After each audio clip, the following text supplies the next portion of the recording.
Rais William Ruto ameonekana kuunga mkono msimamo wa wabunge wa kutaka kuwaajibisha mawaziri. Ujenzi wa barabara hii, hongera. Kiongozi wa taifa akiwa kwenye ziara ya kukagua maendeleo katika kaunti za Nyandarua na Baringo alitoa changamoto kwa upinzani kutumia fursa ya wakati wa maswali katika bunge kuijukumisha serikali yake. Sasa nyinyi, mimi nimewaletea mawaziri wakuje bunge, muwaulize maswali, muwaulize mambo ambayo wananchi wamewatuma, badala ya kushughulika na kuuliza maswali wa bunge. Kule bunge mnapanga maandamano, mnaharibu mali ya wananchi, mnapiga mawe polisi, mnachoma barabara, mnaharibu biashara. Sio ni mambo ya kukosa heshima jameni. Rais Ruto hata hivyo alisema upinzani hauna budi kutekeleza wajibu huo kuambatana na sheria. Kenya hii ni nchi ya amani, ni nchi ya demokrasia, ni watu tunafuata sheria, na tunataka watu wa upinzani wafanye kazi yao kwa sababu sheria na katiba inawatambua. Lakini mambo ya fujo na kulete vita na kuharibu mali na kupiga polisi mawe na kuharibu biashara ya wananchi, hiyo tumesema haitafanyika tena katika taifa letu la Kenya. Kwa mara nyingine, rais alitahadharisha dhidi ya kuwatumia vijana wasio na ajira kuzua vurugu wakati wa maandamano ya upinzani. Kama kuna mtu anajisikia ya kwamba afanye maandamano, kabla haja mobilize wananchi na watoto wa taifa letu la Kenya, alete bibi yake, alete watoto wake, waanze kutupa mawe kwa maandamano. Na huyu ukioni tafadhali, hii watu ya Daragwa walikufanya mbunge mara mbili. Wacha kuaibisha sisi. Tunaona haya. Huku jenga barabara, huku lete maji. Sasa Daragwa inajulikana umevaa sufuria kwa kichwa. Hata wafanye nini, waongee, wanyamaze, kitu inaitwa mkate nusu hakuna. Na niwaeleze hata sio mkate nusu, mkate kwota hakuna. Ili kukabiliana na tatizo la ukosefu wa ajira, rais alisema anawasiliana na washirika wa taifa kuhusu uwezekano wa kutoa kazi kwa vijana wa taifa hili kupitia mfumo wa dijitali. Tumekubaliana na serikali ya Marekani na Ujerumani na kule UAE na kule Saudi ya kwamba wanahitaji wafanyikazi katika internet, na tuko na vijana wetu ambao wanaweza kufanya hiyo kazi. Nataka kusema kwa niaba ya watu ya Nyandarua, yale maendeleo umefanya kwa mwaka mmoja, ile serikali ingine hata kwa mwaka 5 hawakufika nusu. John Jacob Kuria, Darubini. Tukiachana na taarifa hiyo, mtazamaji, tusonge mbele. Serikali imeagiza vyuo vikuu humu nchini kuwasajili wanafunzi bila kujali iwapo wamelipa karo au la. Waziri wa elimu Ezekiel Machogu alitangaza haya alipofika mbele ya kamati ya bunge kuhusu elimu. Waziri huyo ambaye alifika mbele ya kamati hiyo kutoa ufafanuzi kuhusu mfumo mpya wa ufadhili wa elimu, aliwahimiza wasimamizi wa vyuo hivyo kuwasajili wanafunzi wanaotarajiwa kuripoti siku ya Jumatatu. Haya yanajiri huku kukiwa na wasiwasi kuwa mwongozo mpya wa karo uliorekebishwa huenda ukawaathiri wanafunzi wengi. Students will be around as we are working on this, and I think we have made it clear to our public universities, and they will be admitted while we are processing disbursement of funds to all our public universities. For second, third, fourth year, we are giving universities the funds such that they will not be able to say that we are admitting first year when we don't have funds. Tukiachana na taarifa hiyo, mtazamaji, serikali itaondoa vizuizi vya barabara katika sehemu kadhaa nchini kuanzia tarehe mosi Novemba na kuongeza doria za polisi katika vituo 27 vya mpakani. Hayo yalibainishwa na waziri wa usalama wa taifa Profesa Kithure Kindiki alipofika mbele ya kamati ya bunge la kitaifa kuhusu ushirikiano wa maeneo. Waziri ambaye pia alihojiwa na kamati ya bunge la taifa kuhusu utawala na usalama wa taifa kuhusu yanayofungamana na usalama, miongoni mwao ni tatizo la wakimbizi, utoaji wa vyeti vya usafiri, aliwaarifu wabunge kwamba makabiliano katika mpaka wa kaunti za Kericho na Kisumu yalichochewa kisiasa. Waziri wa usalama wa kitaifa Profesa Kithure Kindiki leo alifika mbele ya kamati ya bunge kuhusu utawala na usalama wa kitaifa pamoja na kamati ya utangamano wa kikanda. Akijibu maswali kuhusu usalama ikiwemo hali ya wakimbizi nchini, Kindiki alifichua kuwa serikali imebadili mbinu za kukabiliana na vitisho vya usalama. we are eventually going to get rid of all roadblocks of whatever nature by 1st of November. Last month, or actually early this month, the president directed that within 90 days, we must remove all roadblocks and replace them with patrols and other ways of achieving the security intentions that roadblocks do play. Kadhalika alisema mapigano yaliyoshuhudiwa katika mpaka ya Kericho na Kisumu yalichochewa kisiasa. The recent wave of attacks, according to the intelligence we have, was caused by politics. Aidha, Kindiki alisema tayari kundi la maafisa wa usalama likiongozwa na mratibu wa eneo la Nyanza limezuru katika eneo hilo kurejesha hali ya utulivu kufuatia mauaji ya watu wawili na watu wengine 9 wakijeruhiwa. We have arrested 4 suspects who have been colluding with the butchers in the area which the MP has said. Kuhusu usalama katika maeneo ambayo yametangazwa kwenye gazeti la serikali kuwa hatari, we have been able to recover in excess of 200 firearms voluntarily surrendered. We have deliberately delayed forceful disarmament for strategic reasons, but we will get there because we believe there are many more illegal arms in the hands of unauthorized people in that area. Waziri wa usalama Profesa Kithure Kindiki ameapa kukabiliana na ufisadi katika jumba la Nyayo House, ambapo imebainika kuwa maafisa wanaofanya kazi hapo wanatatiza huduma kwa Wakenya. Aviation, Darubini. Tusonge mbele mtazamaji. Ni afueni kwa wagonjwa wa selimundu yani sickle cell katika kaunti ya Migori baada ya wakfu wa kuwahudumia wagonjwa wanaougua ugonjwa huo na ule wa mke wa gavana wa Migori Agnes Ochilo kuzindua kliniki ya kwanza ya kuwahudumia wagonjwa wa selimundu katika kaunti hiyo.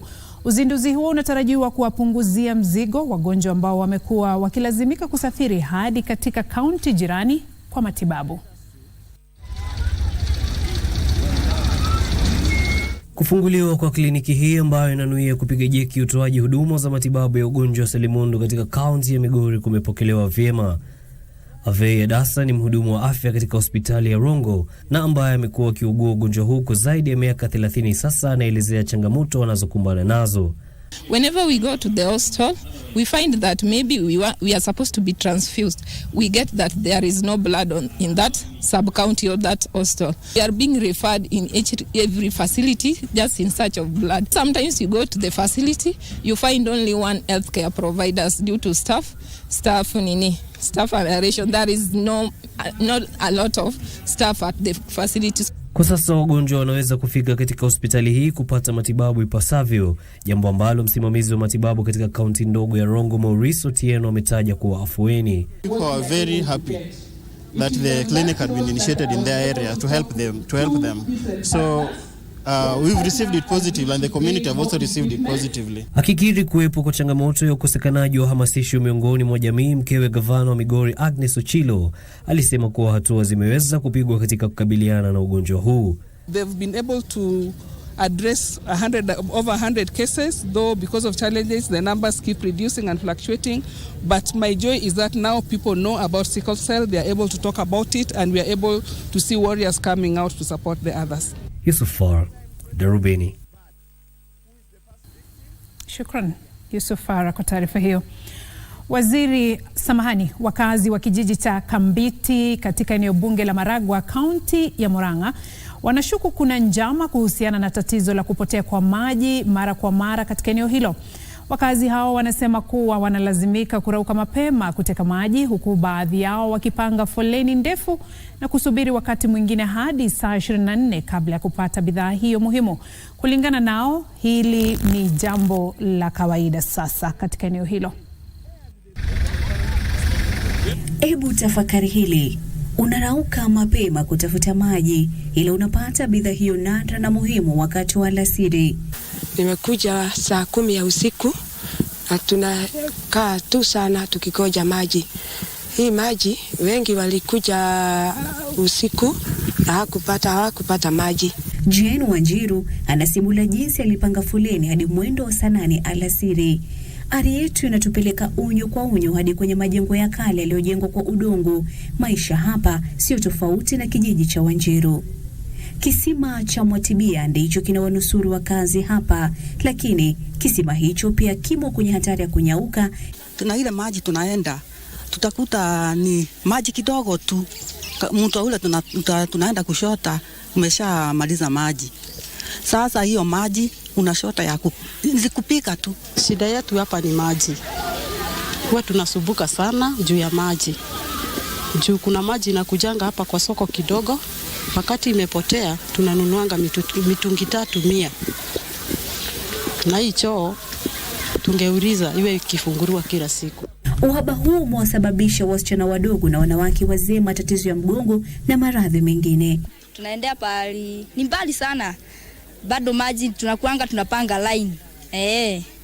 Tuna shida, kwa hivyo tusaidiwe. Unaumia by the hadi kwa mgongo, unaona unaumia, unapojeka hivi. Hata hivyo, wanaishi wakitumaini kwamba masaibu yao yatafika kikomo hivi karibuni kwa hisani ya kampuni ya kusambaza maji ya Murang'a Muwasco, ambayo imeahidi kusambaza huduma zake hadi maeneo ya Maragwa Ridge na Kambiti katika eneo la Murang'a Kusini.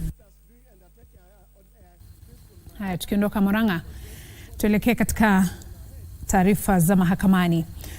Mmoja wa raia wawili wa Nigeria waliokamatwa kwa kumlaghai mfanyabiashara wa Kenya kiasi cha dola za Marekani 420 ameachiliwa huru na mahakama ya Milimani kwa dhamana.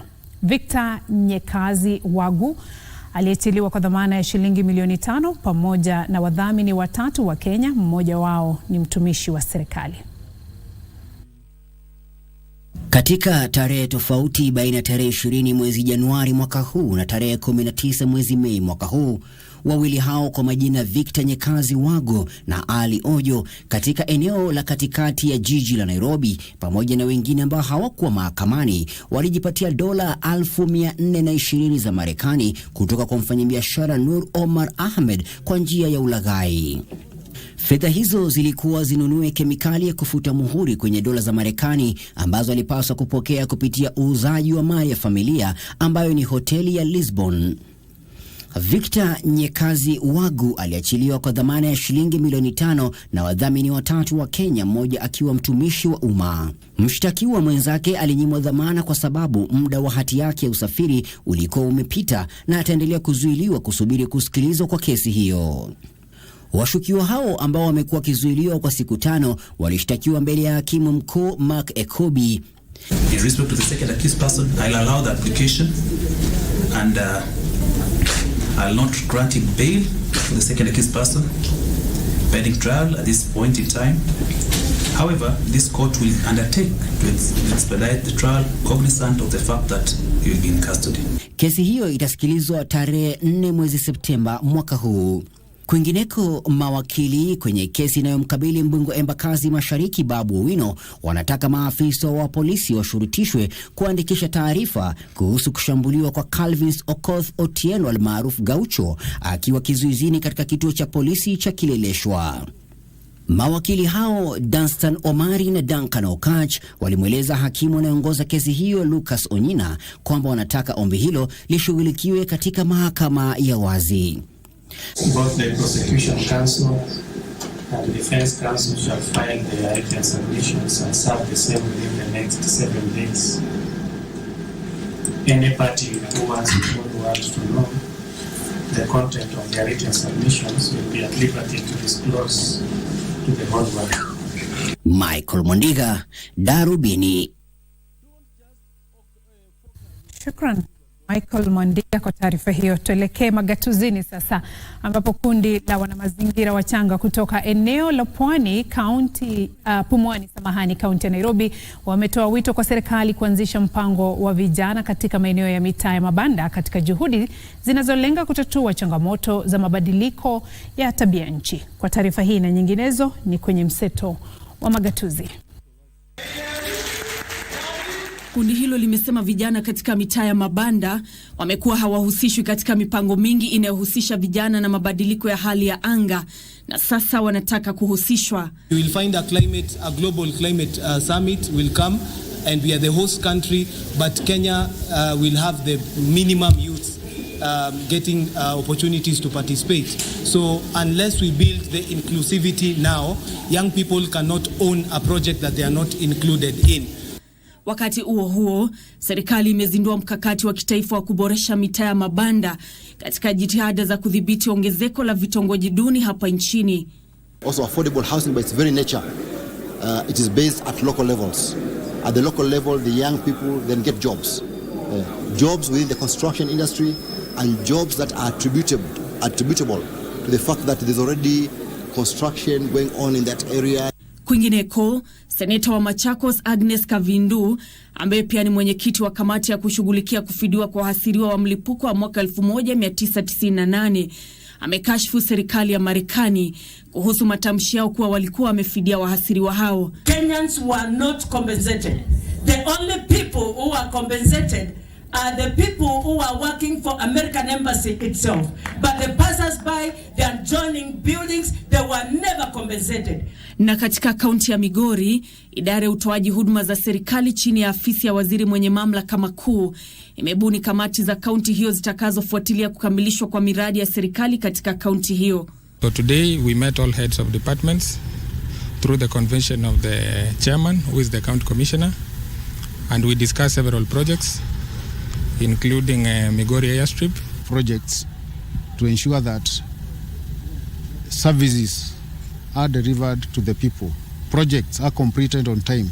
Hatimaye, mbunge wa Imenti ya Kati Moses Kirim ametoa wito kwa wakulima katika eneo hilo kujitahidi katika mashamba yao, akisema kuwa hiyo ndio njia pekee ya kutokomeza tatizo la uhaba wa chakula na kupunguza gharama ya maisha humu nchini. Saa hii ikianza kuandikishwa, wewe kaandikishe hata kama huna title deed, lakini kuna shamba unalima, una kitambulisho na unajulikana wewe ni mtu ya wapi, kwa sababu ni chief wanaandikisha na assistant chief. Tukiachana na taarifa hiyo, baraza la mawaziri la kanda ya Afrika Mashariki limetaka uingiliaji kati kwa haraka katika mzozo wa mashariki mwa Jamhuri ya Kidemokrasia ya Kongo unaochochewa na vita vya wenyewe kwa wenyewe. Mawaziri hao walihimiza Jumuiya ya Kanda ya Afrika Mashariki kujitolea kikamilifu na kuendelea kuunga mkono serikali ya Jamhuri ya Kidemokrasia ya Kongo kwa kutoa msaada wa kibinadamu kwa watu walioathirika na mzozo huo. Waziri wa Taifa wa Ulinzi Aden Duale, ambaye alifungua rasmi jukwaa la baraza hilo la mawaziri wa Jumuiya ya Afrika Mashariki jijini Nairobi, alionyesha juhudi za Kenya kuleta suluhu ya kudumu ya mzozo huo katika Jamhuri ya Demokrasia ya Kongo. Our countries are safe and secure. The security and safety of one of the member states is as important as it is to the other one. We salute the determination of the Excellencies, heads of states, to strengthen defense cooperation with the EAC, which actually led to EACP's efforts in Eastern DRC, especially the deployment of EAC regional force.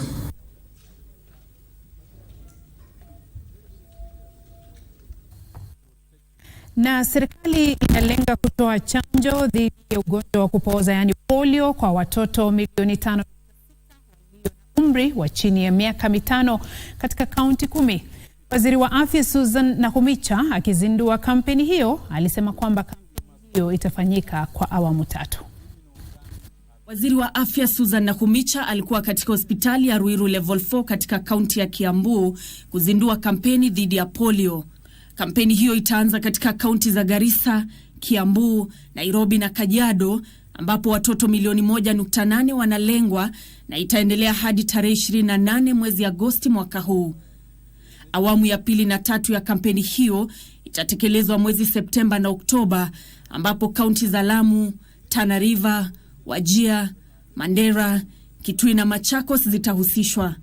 Na chanjo hili ni rahisi sana. nataka kuhakikishia I would not have been under this burden,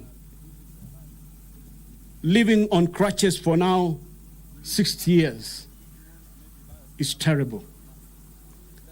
Only 2 drops and polio will be eradicated. I acquired polio in 1972. By then I was 1.5 years.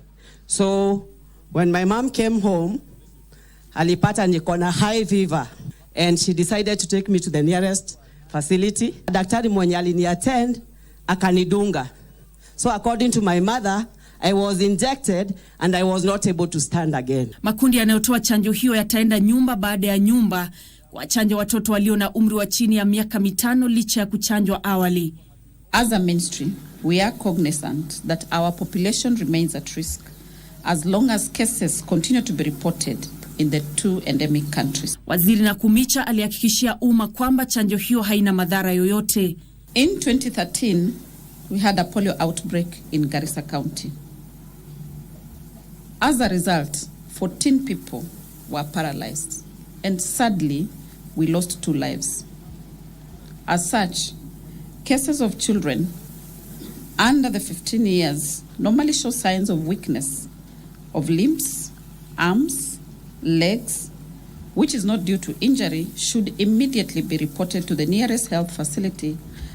These are the first signs of polio. Our immunization coverage stands at 80%, but that national figure masks the disparities and inequalities that exist, especially in the northern arid lands. For example, the figure for Garissa, where the current epicenter of this outbreak is 17%. Those pockets of children who are not immunized then pose a huge threat to others, even those who are immunized. Shughuli sawia na hiyo inaendelea katika kaunti ya Garissa. Gavana wa kaunti ya Garissa, Nathif Jama, alihimiza wakazi kuwapeleka wana wao wachanjwe. Please sensitize this very, very important campaign through the chiefs also. I hope that is easy to do. We need to ensure we get the highest value from this exercise by reaching the farthest corners of our villages. Polio husababisha kupoza na katika visa vingine husababisha kifo. Kwa miaka 10, Kenya haikuwa imeripoti visa vya polio. Hata hivyo, taifa hili limekuwa na visa 6 vya chamuko la ugonjwa huo wa polio katika kaunti ya Garissa vinavyohusishwa na chamuko katika nchi jirani. Nancy Okware, Darubini. Taarifa yake Nancy Okware, mtazamaji, inatutamatishia awamu ya kwanza ya Darubini ya Channel 1. Nitakuwa nikirejea na taarifa zaidi zikiwemo zile za biashara, na hapo baadaye Tyler Moka ambaye tayari yuko studioni atakuwa akikuletea zile za sport. Hivyo basi usiende mbali. Na kwenye biashara, Mungo Watanga, having been appointed as the Commissioner General of the Kenya Revenue Authority. Halmashauri ya kitaifa kushinikiza kubuniwa kwa sera ya ushuru ili kuhakikisha usawa katika mfumo wa ushuru. Haya ni kwa mujibu wa msimamizi mkuu mpya wa KRA. Taarifa kamili ni kwenye habari za biashara.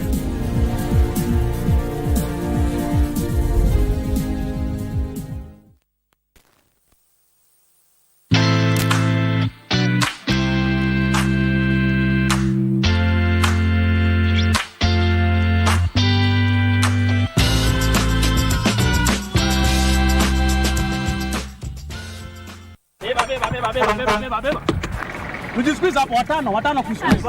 Hapana. Maybe excess. Nini wewe shughulika na steering, mimi niko huku nyuma na watu. Tunavuja sheria bwana. Tutashikwa na makarao. Mimi sitaki noma na polisi. Si overdo na kurisk life yao wase. Hapana. Anyewe for once umebonga sense. Leo umebonga kama dere smart. Anyway, nimekusikia banzi. Oya, excess. Oya, shuka, baby excess. Oya, si baby excess. Watu wafunga mshipi Oya Kadere, uende sasa. Na uende pole uchunga watu wa nduthi na watu wa miguu. Na hiyo simu weka chini wewe. Sawa? Kaende sana. Usalama barabarani ni jukumu letu sote. Ujumbe huu umeletwa kwako na NTSA kwa ushirikiano na the European Union.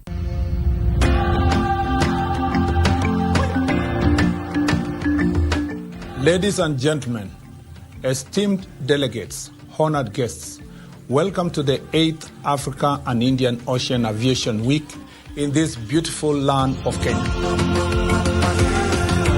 On behalf of the Government of Kenya, the Ministry of Roads and Transport, the Kenya Civil Aviation Authority as the host Civil Aviation Authority, it gives me great pleasure and pride to extend a warm welcome to all of you.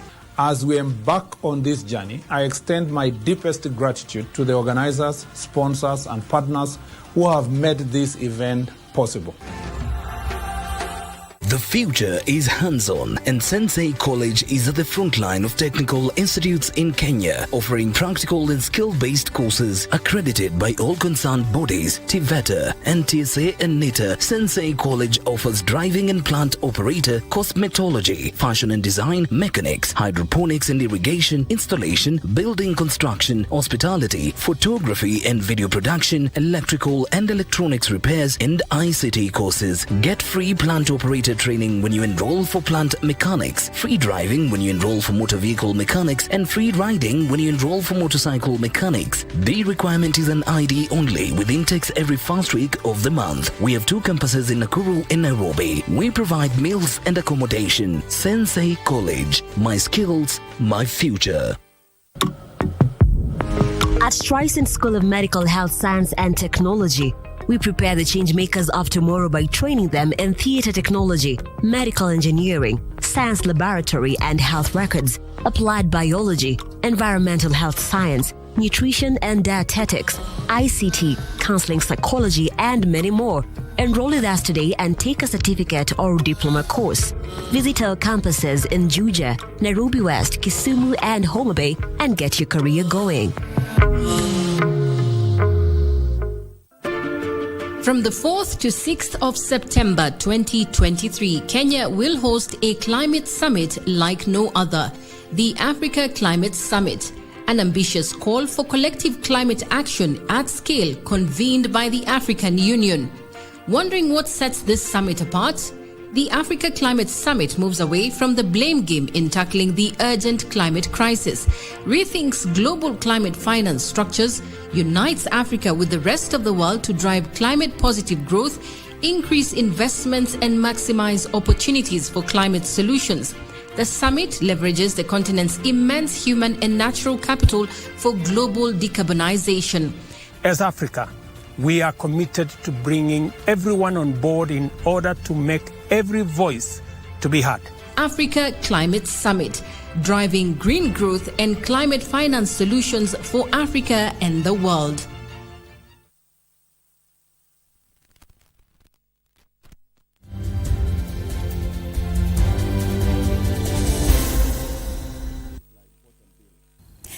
Karibu tena mtazamaji, unaendelea kutazama Darubini ya Channel 1. Sasa tunaangazia taarifa za biashara. Vijana katika kaunti ya Garissa wamejihusisha na mradi kabambe wa upanzi wa miti katika eneo kame, huku wakishiriki katika kampeni ya uhamasishaji wa kubadilisha fikra za jamii za wafugaji kupitia kwa ufugaji mseto na kilimo mseto. Makundi ya vijana yameweza kupanda miti zaidi ya milioni 1 katika muda wa miaka 4 humu nchini. Tazama. Kaunti ya Garissa ina uwezo mkubwa wa kufanya shughuli za kilimo kwa ekari 1894 ya ardhi, ilhali ekari 2781 pekee ndizo zinazotumika, huku sehemu iliyosalia ikiwa ardhi kavu iliyomea mimea inayojulikana kama madhenge. Wanataka kubadilisha dhana hiyo kwa kujitosa kwenye kilimo mseto. Pastoral communities, they do keep livestock for pride, but you see climate change does not know that. And the whole idea is to, when they get affected due to drought and so on and so forth, they end up getting this, they develop climate shocks, they develop mental issues. And now is to get them psychologically prepared by sharing climate information with the community and then also climate action. Katika kitalu cha upanzi wa miti ikiwemo miti ya kiasili, matunda na miti ya kigeni ambayo ni spishi za nchi kavu, zote zikijumlisha hadi spishi 48, miti hiyo ukua vyema. Venturing them into agriculture and agro-pastoralism is to make sure that they're able to adapt and to new climate adaptation mechanism. That way it becomes much easier. So by the time droughts come, the level of loss and it is very minimal. Alitoa wito kwa serikali kufanya kazi bega kwa bega na vijana, akisema kuwa ndiyo njia pekee ya kufikia lengo la upanzi wa miti bilioni 15 na kuongeza utandu wa misitu. If we don't have jobs in the government, we also have other young people who are able to employ young people. So for me, I have around young people, 20 young people working for me both directly and indirectly. Hassan anasema katika harakati zake za kutaka Garissa kuwa na mazingira safi, alisaidia kubadilisha dhana ya jamii hiyo kwa kutegemea ufugaji, lakini pia kutafuta mbinu nyingine ya kujikimu. In the next 10 years, this place is going to be very green. We'll have the socio-economic aspect of our people. It's going to improve. The state of environment will also improve. I have a very big role to play as a young person. If you don't do it now, then who is going to do it for us? Vijana katika kaunti ya Garissa wako mstari wa mbele kwenye mikakati ya kukabiliana na athari za tabia nchi. Teresa Mutai nikiripotia KBC Channel 1 kutoka kaunti ya Garissa.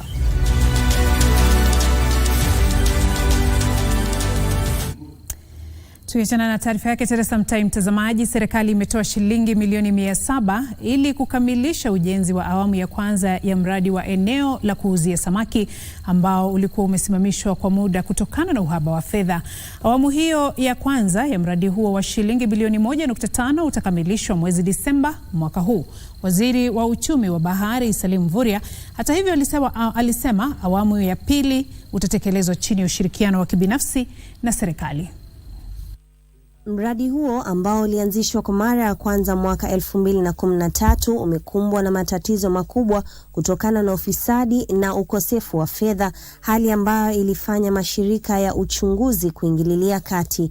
Katika kipindi cha fedha cha mwaka 2021 na 2022, serikali ilitenga mradi huo shilingi bilioni 1.8, lakini ujenzi wake ulisitishwa kwani tume ya maadili na kupambana na ufisadi nchini EACC ilifanya uchunguzi kuhusiana na dosari zilizoibuka kwenye mchakato wa ununuzi wakati wa utoaji zabuni. Mradi huo ambao ni sehemu ya mpango wa taifa hili wa kunufaika kutokana na uvuvi wa baharini utafanya vyombo vya uvuvi vinavyotekeleza shughuli zake humu nchini kutayarisha samaki wao kwenye kiwanda hicho. Mradi huo unapania kuongeza uzalishaji wa samaki kutoka metric tani 146,687 inavyovuliwa kwa sasa hadi zaidi ya metric tani 1,350 miaka 5 ijayo.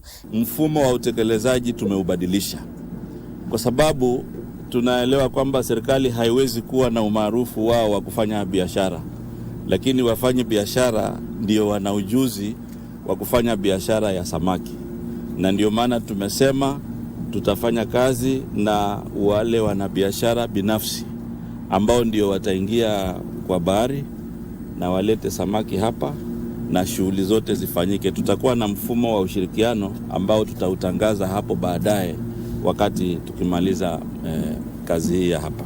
Lakini serikali imesema shilingi milioni 700 zimetengwa kwa sasa kufanikisha ujenzi wa awamu ya kwanza ya mradi huo. Tunapanga pia kusiwe na pengo lingine ili huu muda uwe ni ule ule. Waziri wa uchumi wa shughuli za majini Salim Mvurya amesema serikali iko makini kuwekeza kwenye viwanda sawia eneo la pwani ili kubuni takriban nafasi za ajira 3,000 kipindi hicho. Nafasi za kazi zitakuwa wazi. Ndio wale ambao wana ujuzi, wako na uzoefu, na wale ambao hawana uzoefu watakuwa na nafasi sawa. Ni muhimu pia tunaangalia miradi sawia na hii kama ule mradi wa Shimoni, bandari ya Shimoni ambao pia utaweza kuongeza mapato katika uchumi samawati. Juni Karisa Mbele kutoka kaunti ya Mombasa. Na serikali inapania kusambaza miche ya alizeti kwa wakulima kote nchini. Katibu wa mimea Kelo Harsama alisema mradi huo unalenga kuongeza uzalishaji wa mafuta ya kupikia humu nchini katika juhudi za kupunguza gharama ya bidhaa hiyo, na kwa nia ya kupunguza gharama ya bidhaa na kupunguza kutegemea kupita kiasi kwa uagizaji ghafi ya mafuta ya kupikia. Imekuwa ikipania kupunguza uagizaji wa mafuta ya kupikia kwa 30% katika miaka 5 ijayo. Kenya hutumia tani 1,600 za mafuta hiyo kila mwaka, lakini inazalisha 40% tu ya kukidhia mahitaji ya humu nchini, huku nchi ikiagiza upungufu huo kutoka nje. Katika juhudi za kupunguza uagizaji wa bidhaa kutoka nje, serikali ina mpango wa kuanza usambazaji wa mbegu za alizeti kwa wakulima wadogo. The government plans to distribute seedlings which will be used to be grown on 200,000 acres of land across Kenya. To ensure we are giving seeds to farmers, sunflower seeds to farmers. What we are doing is to encourage Kenyan farmers to grow these crops, these edible oil crops, so that this 130 billion Kenyan shillings is not taken to other countries, it is taken to farmers in Kenya. Mbegu zinazokomaa haraka zitalenga maeneo ya asili yanayopanda michikichi. Katibu wa mazao Kelo Harsama anasema zaidi ya ekari 1,200 za ardhi zitapandwa michikichi kwa muda mfupi. Kenyans consume a lot of edible oil. We as a country, we are exporting edible oil worth Kenyan shillings 130 billion every year. That is a lot. And what we are doing now is we are opening up opportunities for Kenyans to grow these edible oil crops here in Kenya. Sunflower, canola, talk about. Kenya iliagiza mafuta kupikia yenye thamani ya shilingi bilioni 146 mwaka jana. Na Kenya itauza shehena ya kwanza ya parachichi nchini India katika muda wa wiki 2 zijazo. Mkurugenzi mkuu wa huduma ya ukaguzi wa afya ya mimea humu nchini Theophilus Modhoi amesema miji mikuu ya Kenya na India zimekamilisha mazungumzo kuhusu biashara hiyo inayokisiwa kuiletea taifa hili zaidi ya shilingi bilioni 2 kila mwaka. Mazao ya parachichi humu nchini yanayouzwa nchini China yamefikia shilingi bilioni 9 kutoka mwezi Machi hadi mwezi Mei mwaka huu, huku mataifa ya mashariki yakiendelea kuwa soko la muhimu la maparachichi humu nchini. India inatarajiwa kujiunga na taifa la China kuwa soko la maparachichi, huku shehena ya kwanza ya maparachichi ikitarajiwa kufika nchini India mwezi ujao. The Indian government has opened the market for avocado, fresh avocado to India. So all Kenyan growers of avocados, you are welcome to export avocado to India.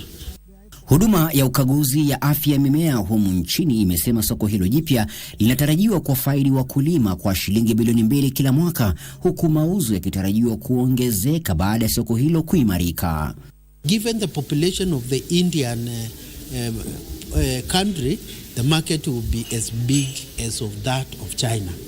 Mashirika ya mauzo ya nje yanahitajika kunyunyizia shehena zao dawa za kuua wadudu ili kuhakikisha tunda hilo haliliwi na wadudu. Avocado must be fumigated with methyl bromide to remove all pests of concerns like fruit fly. An alternative treatment will be cold treatment, but for now we have capacity to conduct fumigation. Miji mikuu ya Nairobi na ile ya New Delhi imekuwa ikijadiliana kuhusu mkataba wa makubaliano ya kibiashara ambao pia utaruhusu mbegu za mpunga za India kuuzwa katika soko la humu nchini. Kenya pia inajadiliana na India kuondoa ada ya ushuru ya 30% kwa shehena ya maparachichi ili kuimarisha uuzaji wa tunda hilo nchini India. Kiwango cha mikopo katika sekta ya benki humu nchini kiliongezeka kwa asilimia 12.5 mnamo mwaka 2022 hadi shilingi trilioni 3.4 kulingana na ripoti ya mwaka 2023 kuhusu hali ya sekta ya benki hapa nchini. Afisa mkuu mtendaji wa chama cha wamiliki wa benki Dr. Habil Olaka amesema mapato jumla yalipungua kwa asilimia 1.6 mnamo mwaka 2021 ikilinganishwa na asilimia 2.3 mnamo mwaka wa 2022. Mali jumla ya sekta hiyo iliongezeka kwa asilimia 8.2 hadi shilingi trilioni 6.5 katika mwaka 2022 kutoka shilingi trilioni 6. Jumla ya mikopo katika sekta binafsi iliongezeka japo kwa kiasi kutokana na sera ya udhibiti wa mikopo. The financial performance for the industry remained strong with a notable upswing in total operating incomes that outpaced the growth in operating costs. Wakati wa mkutano ulioandaliwa kuzindua ripoti hiyo, ilibainika kuwa licha hali iliyojiri mwaka 2022 kulikuwa na ongezeko la mikopo ingawa haikudhuri shughuli, huku kigezo cha mikopo ambayo hailipwi kikipungua hadi asilimia 13.7 mnamo mwaka 2022 kutoka asilimia 14.1 katika mwaka 2021, ishara ya kuboreshwa kwa juhudi za sekta ya benki katika kubaini ufafa wa wakopaji. Na huku dhima ya sekta ya benki ikiendelea kutegemea akiba za humu nchini, akiba zilichangia asilimia 87.3 ya madeni jumla katika mwaka 2022 kutoka asilimia 89.9 katika mwaka 2021. Na kuhusu faida, mapato jumla kabla kulipa ushuru yaliongezeka kwa asilimia 23 hadi shilingi bilioni 241.52 katika mwaka 2022 kutoka shilingi bilioni 196.44 katika mwaka 2021. Mali ya taasisi nyingine ndogo za kifedha za kuweka akiba iliendelea kwa wastani baada ya kupungua kwa asilimia 4.8 hadi shilingi bilioni 70.4 katika mwaka 2022 kutoka shilingi bilioni 74 katika mwaka 2021. The fact that the banking sector was significantly strong into the pandemic and into the crisis has borne out and aided the recovery efforts much more than we are. Monetary policy was tightened in the second half of 2022 to address high inflationary pressures and tame expectations. Aidha, mikopo jumla kwa wateja pia ilipungua kwa asilimia 1.9 hadi shilingi bilioni 39.3 mwaka 2022 kutoka shilingi bilioni 40.1 mnamo mwaka 2021. Haya, tusonge mbele mtazamaji. Humphrey Watanga Mulongo ameapishwa kuwa kamishna mkuu mpya wa tume ya ukusanyaji ushuru hapa nchini KRA. Hii inafuatia uteuzi wake na waziri wa fedha na mipango Profesa Njuguna Ndung'u kupitia toleo la tarehe 22 la gazeti rasmi la serikali. Kamishna huyo mpya amesema wakati wa uongozi wake wa miaka mitatu atashirikisha matumizi ya teknolojia katika huduma za halmashauri hiyo ili kuhakikisha kuwa inaafiki lengo lake la kukusanya shilingi trilioni 2.9 au zaidi katika kipindi cha matumizi ya pesa cha mwaka 2023 mwaka 2024. Amesema matumizi ya teknolojia yatasaidia kutambua na kuziba mianya inayotumika kukwepa kulipa ushuru.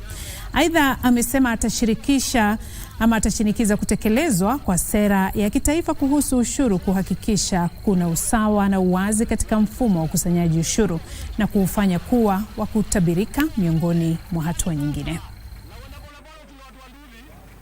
Mipango ya kubuniwa kwa sera ya kwanza kuhusu ushuru hapa nchini imekuwa ikipangwa kwa muda mrefu, huku sekta ya kibinafsi ikishinikiza serikali kubuni sera hiyo ili kusawazisha mfumo wake wa utozaji ushuru. Sera hiyo imependekeza kuwepo kwa uangaziaji jumuishi wa sheria za ushuru baada ya miaka mitano pamoja na ushirikishwaji kikamilifu wa wadau kabla ya kufanya marekebisho yoyote kwa sheria ya ushuru. Kamishna mkuu mpya wa halmashauri ya KRA Humphrey Mulongo amesema atahakikisha kuwa sera hiyo imetekelezwa kikamilifu miaka mitatu ijayo. There's an ongoing effort to put in place a national tax policy, and also the spirit of the Finance Act 2023 was to drive towards tax clarity. So that is a basic premise, that we want to get tax clarity, that you have tax policies that are going to be in place for the long term, to provide for that predictability and enable, as you've said, business to have an easy way of understanding what is expected of them from an obligation standpoint in the medium term. Kipindi kilichopita cha fedha ambacho kilimalizika mwezi Juni kilifanya mamlaka hiyo kushindwa kuafikia malengo yake ya ukusanyaji ushuru kwa nakisi ya shilingi bilioni 107 baada ya kukusanya shilingi trilioni 2.17. Mulongo aidha alisema halmashauri hiyo itatumia teknolojia katika shughuli zake ili kupitisha malengo yake ya ukusanyaji ushuru wa shilingi trilioni 2.9 katika kipindi cha fedha cha mwaka 2023 na 2024. Area of technology, we now have machine learning modules, we have big data analytics, we have artificial intelligence. So ours is really to see how we are going to harness this advancement in technology and bring that to the fore to really help simplify the tax administration process and just make the tax experience process for the taxpayers much more palatable. Mulongo amechukua mahali pa Githe Mburu ambaye alijiuzulu mwezi Februari mwaka huu baada ya kuhudumu kwa miaka 3 na miezi 7.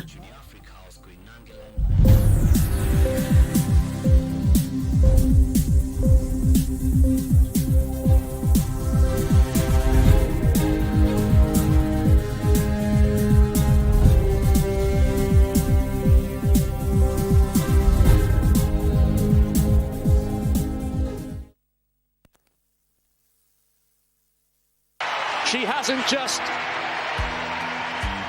taken this title, she's absolutely obliterated the whole field. 352.96. It's a big stage with big names and big expectations. An immersive celebration of athleticism. More than 2,000 athletes from over 200 countries competing in 49 events. Drawing inspiration from past memorable outings, Team Kenya is on a mission to add to its medal tally at the ongoing 19th edition of the championships. Witness the breathtaking moments from Budapest, Hungary, till this Sunday, the 27th of August 2023. Live and exclusive on KBC Channel 1, your true sports partner.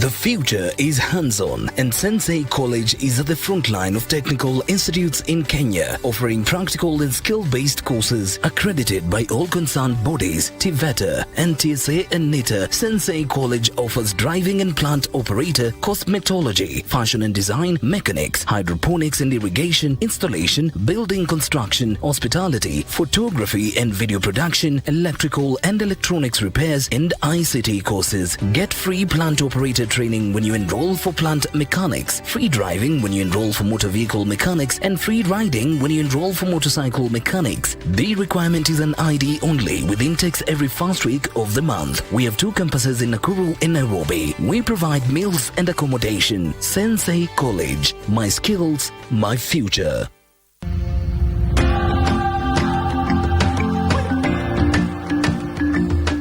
Ladies and gentlemen, esteemed delegates, honored guests, welcome to the 8th Africa and Indian Ocean Aviation Week in this beautiful land of Kenya.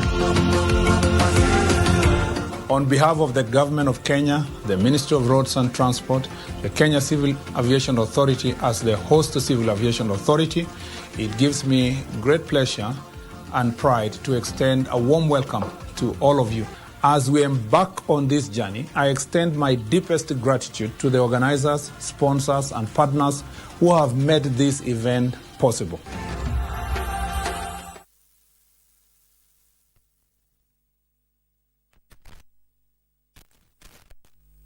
Na mtazamaji, baada ya hizo za biashara, naomba tuangazie taarifa hii kabla ya Aile Moka kukuelekeza kule Budapest pamoja na michezo mingineyo. Naibu wa Rais Rigathi Gachagua amesema kwamba hakuna atakayeingilia utekelezaji wa maagizo ya Rais William Ruto. Akigusia hatua ya kukabidhi usimamizi wa mbuga ya kitaifa ya Amboseli kwa kaunti ya Kajiado, naibu wa rais alisema hatua hiyo itatekelezwa kama ilivyoagizwa na kiongozi wa taifa. Gachagua alisema hayo wakati wa sherehe ya kukamilisha wiki ya kitamaduni ya jamii ya Wamaasai huko Sekenani katika hifadhi ya wanyamapori ya Maasai Mara, kaunti ya Narok.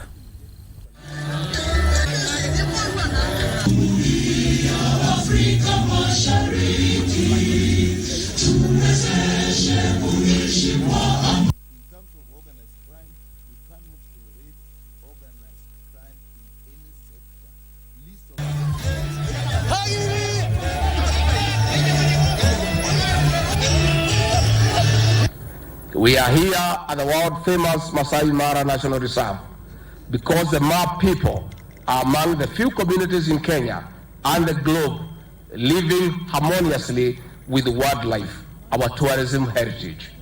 Wildlife is part of our daily lives. You have an innate duty to protect forest and wildlife.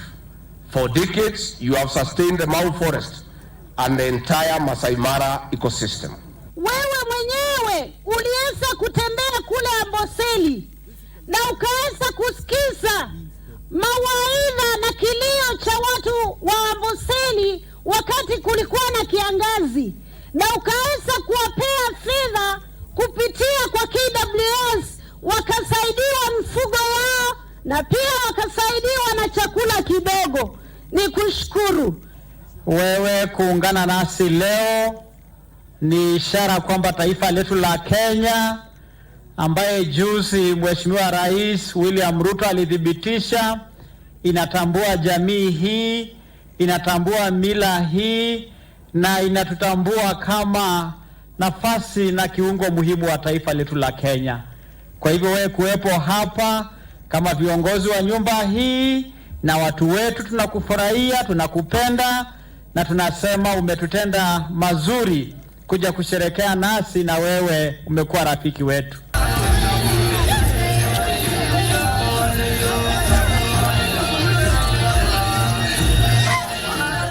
Haya, tukiachana na taarifa hiyo kuhusiana na jamii ya mamila za jamii ya Maa, sasa tuelekee viwanjani. Lemoka, una yapi? Sadakta, asante sana Beatrice Gatonye Ngetich. Hujambo popote ulipo mwana spoti, karibu sana katika Darubini Michezo. Mimi ni Lemoka na moja kwa moja tuanze na taarifa yetu kuu, ambapo mwenyekiti wa kamati ya bunge kuhusu michezo Dan Wanyama amesema kuwa kuna haja ya kuwekeza katika mazoezi na mpango wa ustawishaji wa vijana katika juhudi za kuboresha hali ya michezo humu nchini. Wanyama ambaye alikuwa akiongea jijini Budapest, Hungary wakati wa mashindano yanayoendelea ya riadha ya dunia, alisema wanariadha wa mbio fupi fupi wanaweza kufanya vyema iwapo watapata usaidizi unaofaa.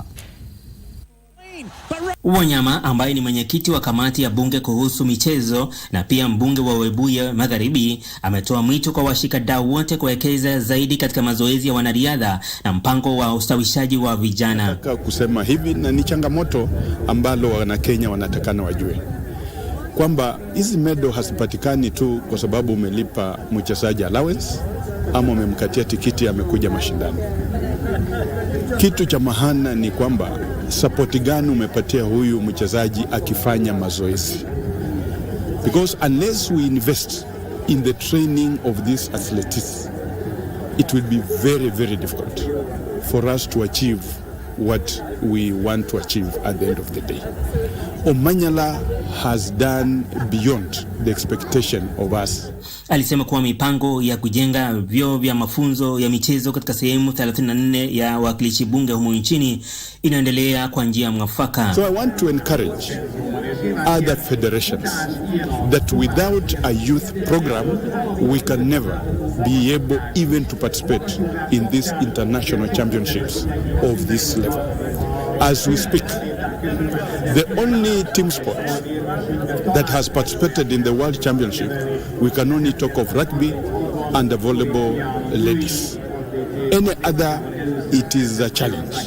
And therefore, we must copy from the Athletics Kenya that our youth programs must be encouraged at all costs for us to grow the talent. Mpango huo wa ujenzi wa vyuo vya mafunzo ya michezo unanuia kukuza vipaji mashinani kulingana na mpango wa serikali ya Talenta Hela. Na tumefanya nini kama wabunge?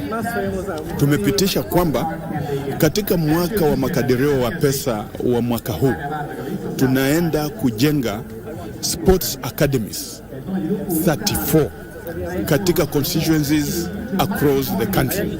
Ndiposa hizi talanta ziweze kukuzwa mapema kuanzia mashinani. Wanyama anasema wanariadha wanahitaji usaidizi wanapojiandaa kushiriki katika mashindano ya kimataifa. Kennedy Langat, Budapest, Hungary. Perina Lokure Nakang ambaye ni mwanariadha mkimbizi na pia mwanafunzi katika shule ya upili ya Kapchorwa ambaye masomo yake hufadhiliwa na mpango wa Shoe for Africa. Alikuwa mmoja wa wanariadha 6 ambao walishiriki katika mashindano ya riadha duniani jijini Budapest huko Hungary. Na kumbuka mpango huo huendeshwa na aliyekuwa bingwa wa mbio za mita 800 Janet Chepkosgei akishirikiana na shirikisho la riadha duniani. Lukore ananuia kuandikisha matokeo bora katika riadha licha ya changamoto alizokabiliana nazo akiwa katika kambi ya wakimbizi. Na mimi tu nimetolea, sasa mimi niko na talent ya kukimbia, acha tu nikimbie, niweke bidii yangu, nikuje nibadilishe maisha ya familia yangu kama Mungu atanisaidia. Lukore ni mwanafunzi wa kidato cha pili katika shule ya Kapchorwa na masomo yake yanafadhiliwa na mpango wa Shoe for Africa, mpango wa majaribio unaoendeshwa na aliyekuwa bingwa wa dunia katika mbio za mita 800 Janet Chepkosgei. When there is a championship like this, a world championship, I'm able to come and bring some of the teams as a head coach. This is a way actually to show the riches that they can also do well in the sports. It's a very nice program. And it goes along with the education. We have those who are in high school, like Perina, she's a Form 2, and it's an exchange program. It's sports and education. We like to make it happen. Actually, someone can do well in their class and also as well as sports. Chepkosgei ambaye anaendesha mpango huo kwa ushirikiano wa shirikisho la riadha duniani anasema kuwa lengo kuu la mpango huo ni kuwapa watoto katika kambi ya wakimbizi fursa ya kudhihirisha talanta zao. Because let's be realistic, not all of them are going to get medals. So if we can bring them on using sport, tomorrow what are they going to do? They will become PE teachers. They could also, we're going to teach them to become coaches, level 1, level 2, level 3, and even more, why not one day become a sports official in the camp? So we want to develop this as we're doing, and hopefully we will be able to, I hope one day even have a track in Kakuma so that the young athletes who are there also have a chance to have a track where they can train. Wanariadha hao walishiriki katika shindano la kuruka mbio za mita 800 na zile za mita 1000 kuruka vihunzi na kidimbwi cha maji. Mpango huo unanuia kuwasaidia wanariadha wenye talanta kutoka kambi ya wakimbizi kufikia malengo yao katika michezo. Kennedy Langat katika uwanja wa kitaifa wa Budapest, Hungary. Na bila shaka Kennedy Langat akikupatia jazanda kamili ya mambo yalivyo nje ya uwanja. Shukrani sana Kennedy Langat. Naam. Makala ya 9 ya mashindano ya pikipiki maalum zenye kasi zaidi yataandaliwa siku ya Jumamosi jijini Nairobi. Mashindano hayo yatawashirikisha waendeshaji pikipiki kutoka maeneo mbalimbali ya humu nchini. Mashindano hayo yatawaleta pamoja waendeshaji pikipiki ambao watashindana kwa lengo la kuimarisha uhusiano wema. Washiriki hao wataanzia katika kituo cha Shell huko Westlands na kupitia jijini Nairobi wakielekea katika uwanja wa Waterfront huko Karen, na pia kutakuwa na pia mashindano mengine ya badminton, tennis ya mezani, kuvuta kamba na hali kadhalika mashindano ya kubugia yani kula. Shukrani sana. Hapo tunafika mwisho wa Darubini michezo na kuregesha kwake Beatrice Gatonye Ngetich. Mimi ni @ilemoka na nimetoka. Asante @ilemoka kutoka viwanjani. Mtazamaji, taarifa hizo ndizo zinatutamatishia Darubini ya Channel 1 jioni ya leo. Asante sana kwa muda wako. Imekuwa fahari yetu kukuletea taarifa zilizojiri hivi leo. Tukutane wiki ijayo majaliwa. Mimi naitwa Beatrice, Gatonye, Lucy Maora upande ule mwingine wa ishara. Tunakutakia usiku mwema. Kwaheri ya kuonana.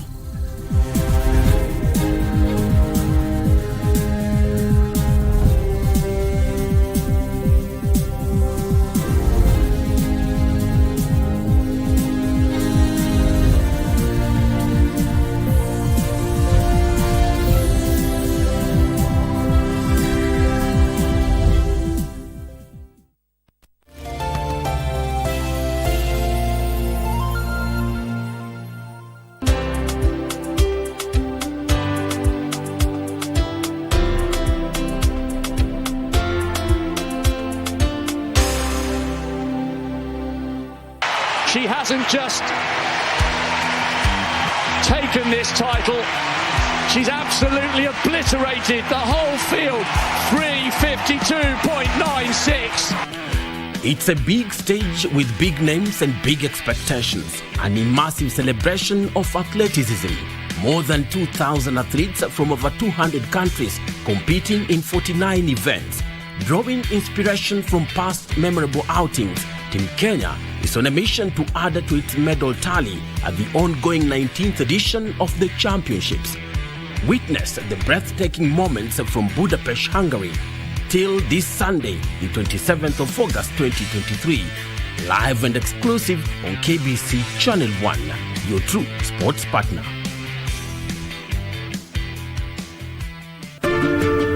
The inaugural Africa Climate Summit hosted by the African Union and the Government of Kenya will be held at KICC in Nairobi. The summit will bring together leaders from Africa and beyond to address the growing challenge of climate change and explore opportunities presented by collective climate action globally and in Africa. The summit will take place from the 4th to 6th of September at KICC and will be presided over by His Excellency the President Dr. William Ruto. This event will be live on KBC Channel 1. The future is hands-on, and Sensei College is at the front line of technical institutes in Kenya, offering practical and skill-based courses accredited by all concerned bodies, TVETA, NTSA and NITA. Sensei College offers driving and plant operator, cosmetology, fashion and design, mechanics, hydroponics and irrigation, installation, building construction, hospitality, photography and video production, electrical and electronics repairs, and ICT courses. Get free plant operator training when you enroll for plant mechanics, free driving when you enroll for motor vehicle mechanics, and free riding when you enroll for motorcycle mechanics. The requirement is an ID only, with intakes every first week of the month. We have 2 campuses in Nakuru and Nairobi. We provide meals and accommodation. Sensei College. My skills, my future.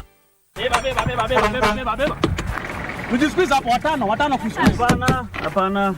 Maybe excess. Nini wewe shughulika na steering, mimi niko huko nyuma na watu. Mnavuja sheria bwana. Tutashikwa na makarao. Mimi sitaki noma na polisi. Si overdo na ku risk life yao wase. Hapana.